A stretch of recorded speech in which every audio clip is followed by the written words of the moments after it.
Sivaya Nama Thirukazhumalam. Welcome back to our discussion on Thiruppaatu. We are continuing our discussion on Thirukazhumalam Padikam. This is the second verse in this Padikam. The verse goes this way. Matroru thunai marumaikkum kaanen varunthal utren maravaa manam petraen sutramum thunaiyendru karuthen thunaiyendru naan thozha sudaraimuthiyum gnaanamum vaanavar ariyaa muraimurai palapala nerigalum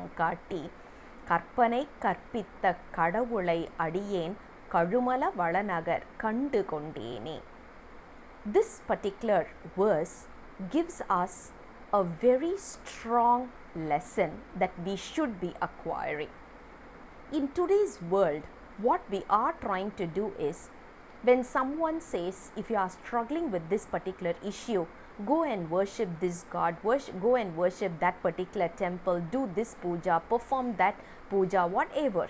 When they say that, the immediate reaction from us is, we are abiding by that. Does it mean that we don't believe in Lord Shiva?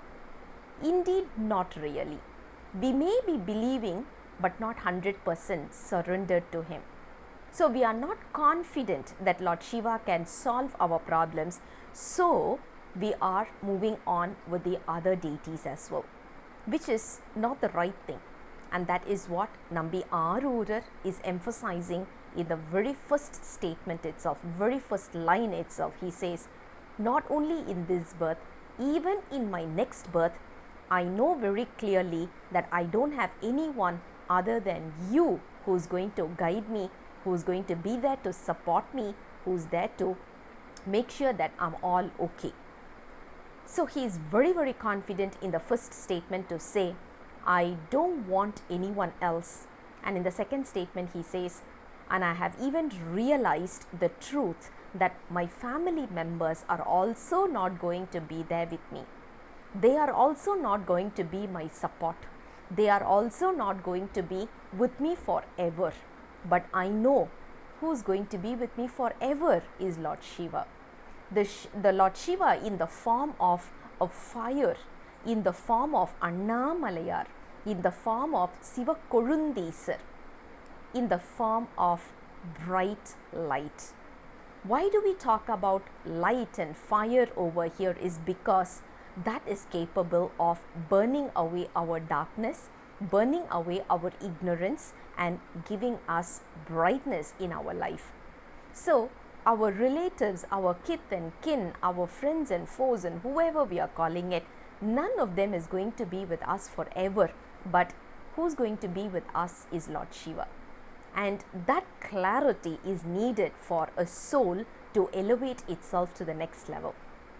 And that is where he says, once I have achieved this particular thoughts, this particular clarity in my mind that I'm not going to forget, I'm never going to forget him once again. I'm moving on in the path of attaining the self-realized state. That is what we call it as mukti. Mukti is nothing but self-realization. And even Lord Shiva had given me whatever the devas are also not given of. Devas also don't know how to perform puja, how to sing praises, how to worship.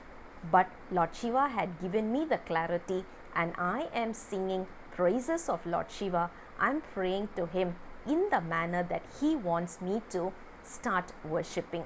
And that is what the second two lines are talking about. And since he saw the Kailash view here, he is again remembering that and he is thankful for that as well. So he is again saying, I'm thanking Lord Shiva because I'm able to see the Kailash view over here at Thirukazhumalam.